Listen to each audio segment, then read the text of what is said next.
Welcome to our travel diary of a research trip to Vietnam and Bangladesh in November 2019. I am Alan Lander, an investment manager at Walter Scott. Together with my colleague Des Armstrong, we travelled from Hanoi to Ho Chi Minh City in Vietnam to Dhaka in Bangladesh. Visiting garment factories and meeting with factory owners, trade unions and industry groups, as well as representatives of a number of global brands. We also had the opportunity to talk with workers, both in factories and in their homes. Our footage is certainly amateur, but I hope it gives you a real impression of our trip. We also hope that it gives you a strong sense of what we mean by in-depth research. I visited Bangladesh back in 2014. This trip gave me the chance to see for myself how things have changed. For us, this kind of ESG research must be ongoing, and I look forward to returning to both of these countries in the years to come. For now, I hope that our short film will let you see what we saw and shares our emotions and thoughts along the way. So this is one of Vietnam's largest footwear manufacturers. I can't quite explain to you how enormous this factory is. It produces about 3 million shoes every year. A lot of US business. You can just smell the chemicals in the air right now, pretty much since you arrived. It's a stench of rubber and whatever else goes into the mix. If I'm honest, it's really depressing. Like, it's obviously a very well organised setup, but just the process and just how noisy it was.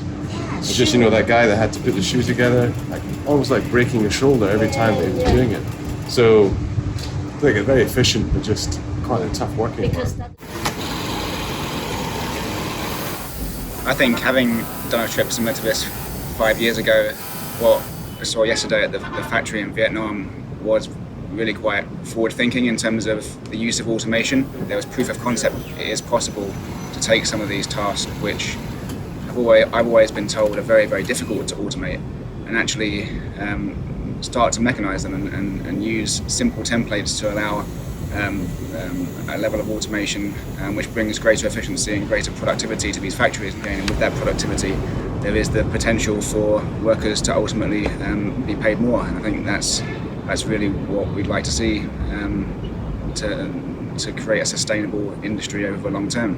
Well, from an investment perspective, the upshot is that the standard of operations here in Vietnam is acceptable. It is. So we've arrived in Bangladesh.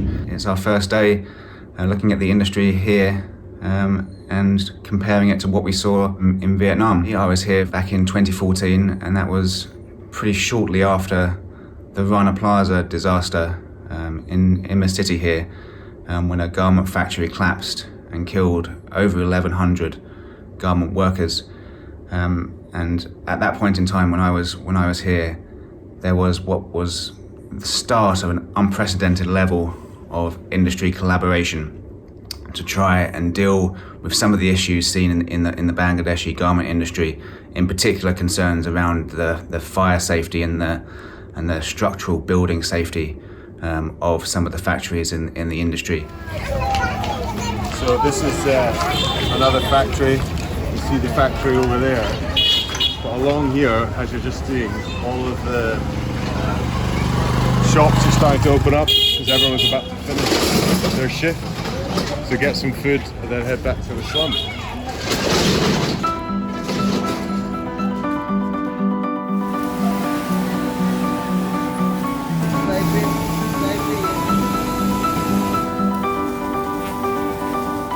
Some really good natural light that comes in through the windows.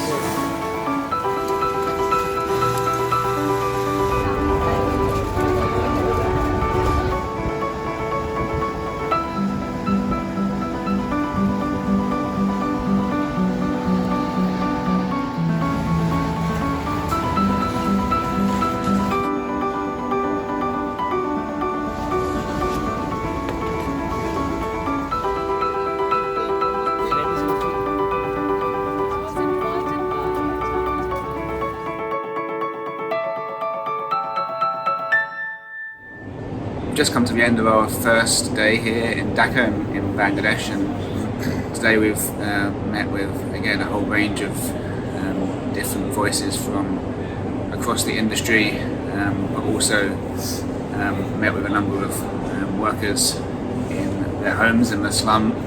So how many people live in this slum? This slum?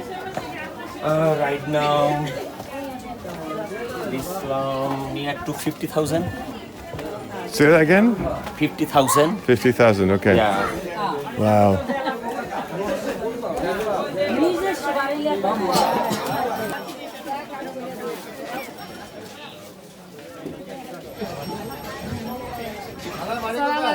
আমার বাড়ি খুলনা বাগরাত তরকারি ধারে দরবাসে যাওয়া যায় না তুমি আবার যাই নাই আমার 200 ঘন্টা হয়েছে So she's giving an example, like if she's making 180 pieces in an hour and goes to bathroom, and in the next hour she's making 200 pieces, the supervisor asks and scolds her that where is this missing to 20 pieces, so you need to do 250 in the next hour.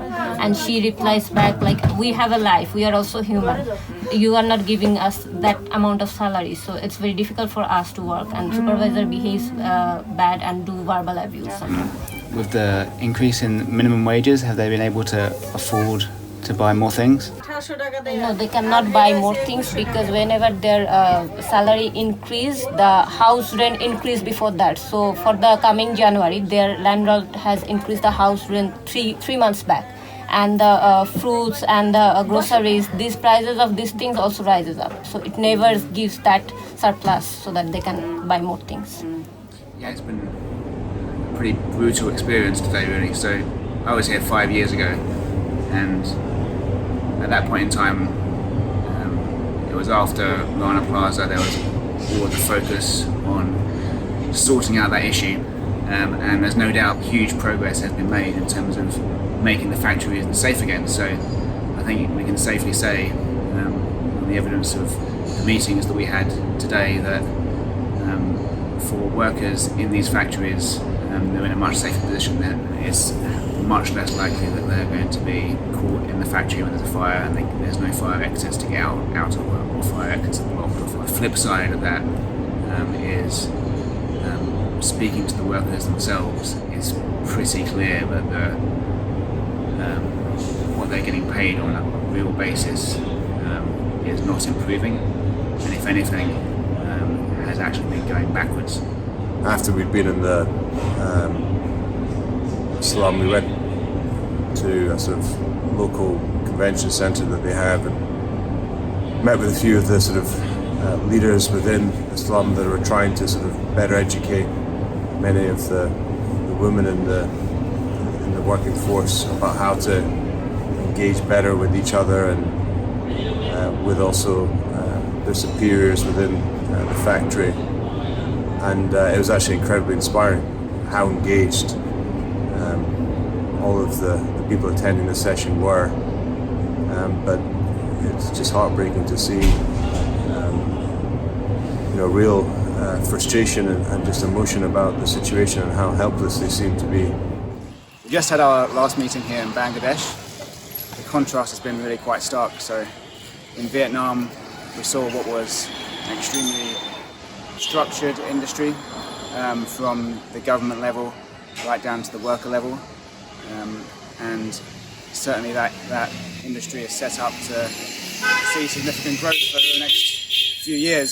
In general, workers are being paid a wage that is enough for them to live on in a reasonably comfortable manner, although clearly right at the bottom end of the spectrum.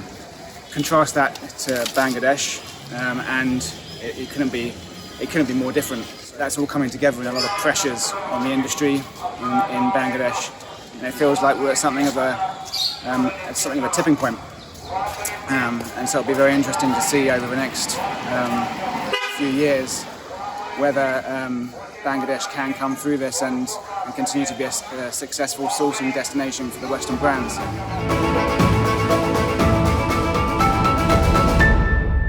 you're going to actually make a documentary about Bangladesh?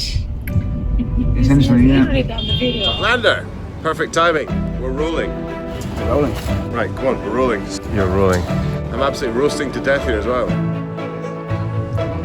was dreaming about you. Shoot factories. Stop before the iPhone melts. Yeah.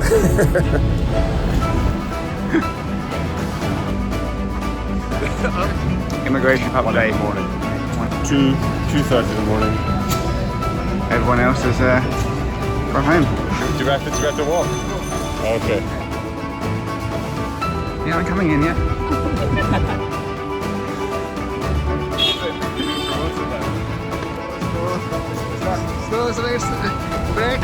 We're back to Scotland.